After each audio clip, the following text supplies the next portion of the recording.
안녕하세요. 저는 55세 여자입니다. 너무 억울한 일이 생겨 이렇게 사연을 보내게 됩니다. 몇십 년을 알고 지낸 시아 주버님네 부부가 알고 보니 짐승만도 못한 인간들이었어요. 저는 남편과 같이 제조업 공장을 운영하고 있었어요.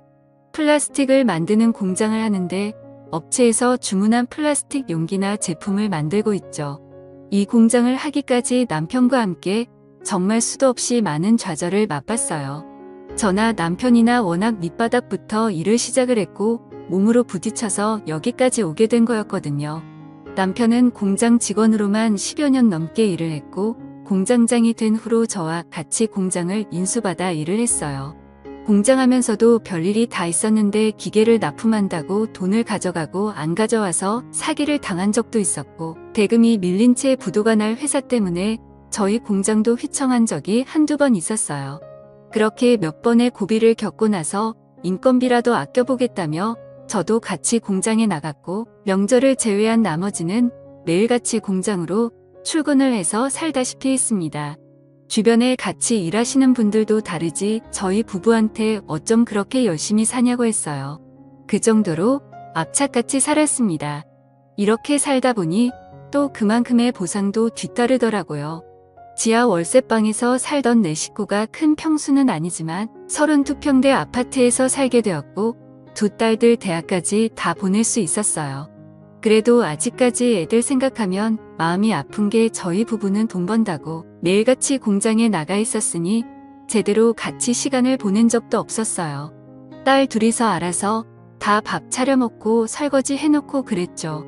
그렇게 저희 공장이 어느 정도 자리를 잡혔을 때 남편의 형인 아주버님이 저희한테 일을 같이 좀 하자고 하시는 겁니다. 이 아주버님으로 말할 것 같으면 평생을 저희한테 손을 벌리고 사신 분이세요. 맨날 사업한다고 돈 좀 빌려달라 해놓고 돈도 안 갚으시고 장사한다고 돈 좀 빌려달라고 하면 1년도 안 돼서 다 말아먹으시는 분이셨죠. 얼마나 뻔뻔한지 돈 좀 갚으라고 하면 가족끼리 야박하게 무슨 돈을 갚냐고 하셨어요.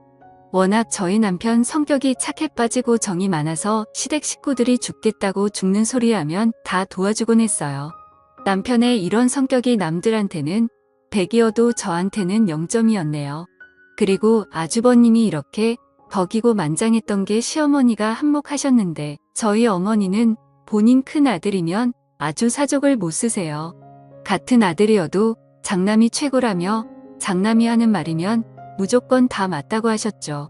한 번은 시어머니가 저희 남편한테 네 형이 지금 돈 때문에 힘들어하는데 동생이라면 형님이 돈 좀 쓰세요 하면서 얼마 주워주고 그래야지. 너는 공장하면서 돈 벌고 있는데 네 형은 지금 직업도 업장이야 하시는데 저는 그런 어머니한테 안 된다고 했어요. 그러니 새노인네가 기운도 좋으니 저한테 빽소리를 지르며 식구들 다 있는 데서 표독을 퍼겁니다. 너는 남의 집 식구 주제에 네가 뭔데 돈을 줘라 말아라 하고 있어. 겁대가리 없이 우리 큰아들이 하는 일에 업혀가면서 그 공장이 네 공장이냐 너는 그냥 쥐 죽은 듯이 시키는 거다 해라. 어딜 남자가 하는 일에 나서고 있어 하셨어요. 그러니 형님도 말했습니다. 동서 참말 서운하게 한다. 아니 공장하면서 돈 좀 벌었다 이거야 뭐야. 지금 우리 애들 아빠 직업 없다고 무시해. 대단한 게 하는 것도 아니고 그깟 공장하면서 사람이 한결같아야지 참속 보인다 하시는데 근데 저도 그런 형님한테 그럼 형님이랑 아주버님은 사람이 한결같으셔서 그동안 저희한테 빌려간 돈 한결같이 안 갚고 계시는 거세요. 형님야말로 그 밥에 그 나물이라고 아주버님하고 똑같으시네요.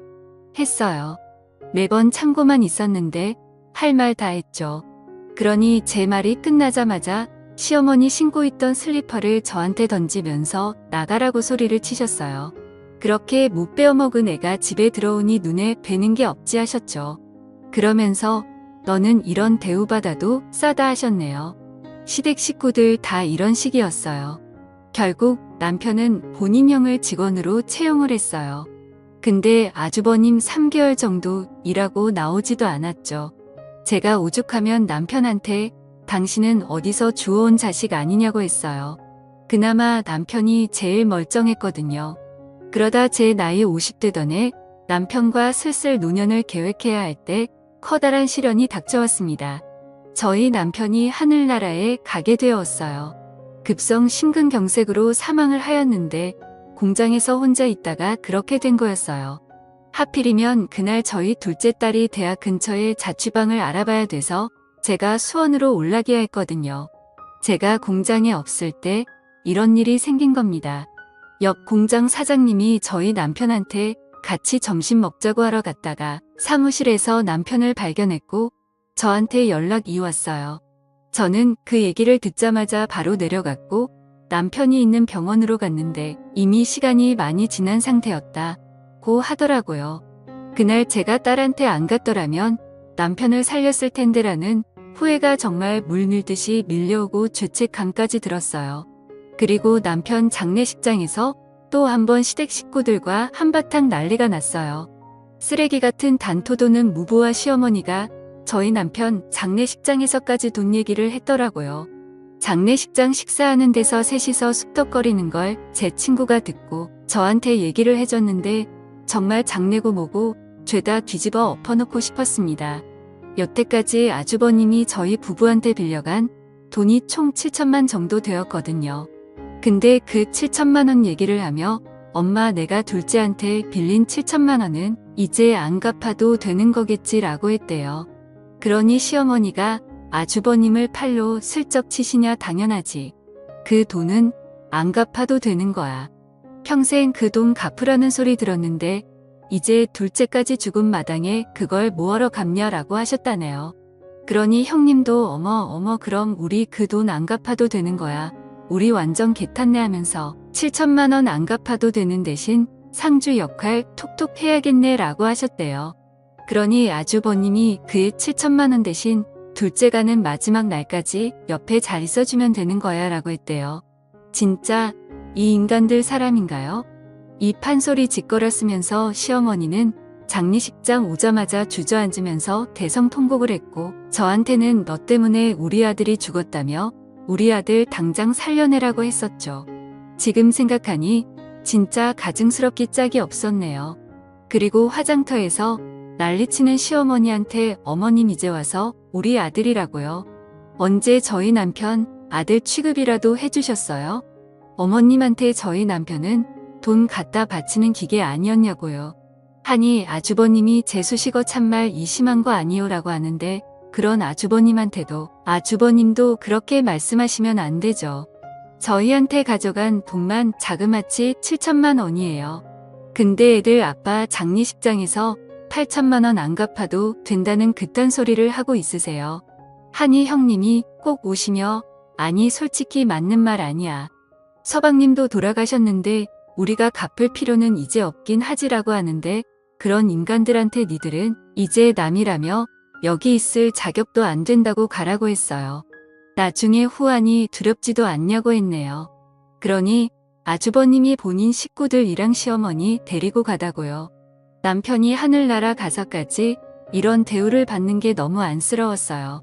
그렇게 남편의 장례가 끝나고 저는 공장도 못 나가고 집에만 있었어요. 저희가 발주받은 물건은 옆 공장 사장님한테 남겼고요. 그렇게 2주 정도 지났을까요? 옆 공장 사장님이 급하게 전화가 온 겁니다. 그러면서 사장님 공장 내놨어요 라고 하는데 저는 무슨 소리냐고 했어요. 그러니 지금 어떤 사람들이 와서 견적 알아보고 시세 파지고 있는데 그 말 듣자마자 공장으로 달려갔고 아니나 다를까 아주버님네 부부가 떡하니 팔짱을 끼고 공장을 이리저리 돌아다니는 겁니다. 앞서 말했듯이 아주버님을 직원으로 채용했을 때 그때 아주버님이 저의 공장 키를 가지고 있었거든요. 그게 화근이었죠. 그리고 제가 공장에 갔을 때 이미 공장에 있던 기계들은 어디 갔는지 온데간데 보이지 않았어요. 저는 아주버님한테 기계를 다 어디 갔냐고 했어요. 그러니 말 같지도 않는 소리를 하는 겁니다. 아, 그 기계가 오래돼서 기름칠이라도 다시 하려고 수리 맞겠어요 라고 하는데 아주버님 무슨 말 같지도 않는 소리를 하세요. 기름칠하려고 몇 톤씩 되는 기계를 옮겨요? 설마 기계 다 갖다 팔았어요? 라며 미친 사람처럼 소리를 질렀어요. 그러니 아니 재수 씨는 보름 동안 공장도 안 나온 주제에 책임의식도 없이 이제 와서 뭐 하자는 거예요? 이렇게 책임도 못 지는 공장 갖다 팔아버려야지 라며 내가 기계 팔았어요. 왜요? 라고 당당하게 얘기를 하는 겁니다. 저는 그런 아주버님한테 상욕을 하며 네가 진짜 사람 새끼냐고 했어요. 이런 말하면 당연히 안 되는 걸 알지만 이 상황에서 좋은 말이 나올 수가 없었어요. 니들이 뭔데 우리 부부가 평생 일길론 자리를 니들이 뺐냐고 했어요. 그러니 아주버님은 이 공장 이후에 재수식계라며 공장도 이렇게 방치해놓고 제대로 관리도 못하는데 이 공장 엄연히 우리 동생 거고 나는 우리 동생이랑 피가 섞인 형제야. 형제가 대신 공장 정리해주고 있었는데 이게 어딜 지금 나타나서 행패야. 행패는 왜 우리 동생 돈이 탑이나 한가라고 하는데 이 사람들 진짜 미친 게 아닌가요? 저는 아주버님 내 부부한테 니들 이거 범죄야. 범죄 니들이 지금 무슨 짓을 했는지 모르지. 뭐 동생 거라서 대신 정리를 해주고 있다고 법으로 그렇게 해도 된다고 그래. 니 이것들이 아주 콩밥 먹어야 정신을 차리겠네. 어딜 겁대가리 없이 남의 소유물에 손을 대하며 경찰서에서 보자고 했어요. 그리고 저는 곧장 경찰서로 갔고 아주버님네 부부 절도죄로 고소를 했습니다. 그리고 고소장이 접수가 됐는지 시어머니랑 아주버님 부부가 저를 찾아와서 기계 판돈 돌려줄 테니까 고소 취하하라고 하더라고요. 고소 취하 안 하면 우리도 가만히 안 있을 거라고 협박까지 하는데 저는 그런 인간 말종들한테 아이고 무서워라. 이젠 협박까지 하세요. 가만히 안 있으면 어쩔 건데요? 협박까지 추가로 고소 한 번 더 해드려 했어요. 그러니 형님은 어떻게 가족끼리 고소를 안 하며 서방님이 살아계셔도 동서가 하는 일 보고 가만히 있겠냐고 하는데 저는 그런 형님한테 우리 애들 아빠가 살아있었으면 저한테 아주 잘했다고 박수라도 쳐줬겠죠. 당신들은 콩밥 먹고 제대로 정신 차려야 갱생이 될까 말까 하는 인간들이라고 했어요.